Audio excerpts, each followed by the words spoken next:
أولا waxaan halkan ka salaamayaa dhammaan ciyaartooyda ka soo qayb galaysa Bilito gelinka dambe maanta waxaan halkan u joognaa anoo ka socda kuna hadlaya afka maamulka shirkadda Super Transportation and Logistics inaan guddoonsiino kooxda ciyaaraysa TikTok ku ciyaaraysa caasimadda Puntland ee magaalada Garowe lana ciyaaraysa qaybta wariyaasha shirkadda Super waxay ka caawinaysaa dhanka maaliyadda iyo fangareynta ciyaartaas shirkadda Super waxay ugu talagashay inay ka taageerto naadiga TikTokeriska agabkoodii sportska ay ku ciyaari lahaayeen kayana qayb gali lahaayeen tartankaas aadka u quruxda badan ee ka dhacaya caasimadda Puntland ee Garowe Super sidaad wada garanaysaan waa shirkad u taagan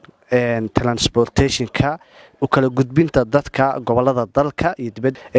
galabta waxaan ku sugannahay garoonka waxaan rabnaa ra'iisul wasaaraha TikTok inaan ku wareejino agabkii ay ku ciyaari lahaayeen waxaan rajaynaynaa in halka guul ka soo hoyi doonaan hadii Ilaahay yiraahdo aad baan ugu mahadcelinaynaa shirkadda Super Transportation run ahaantii shirkaddu waxay cadaan nahay dhalinyarada sportska ee gobolada Puntland ku sugan caasimadda Puntland ee Garowe Britol waxaan ciyaar la leenahay wariyaasha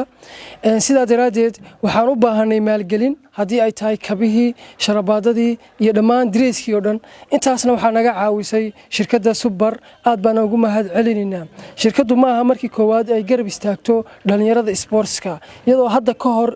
garanaysaa garab istaagtay aad baan ugu mahadcelinaynaa garab istaaga arrimaha bulshada qaybihiisa kala duwan ee markasta ay la taagan tahay iyo dhalinyaradan run ahaantii u firfircoon in ay ma garanaysaa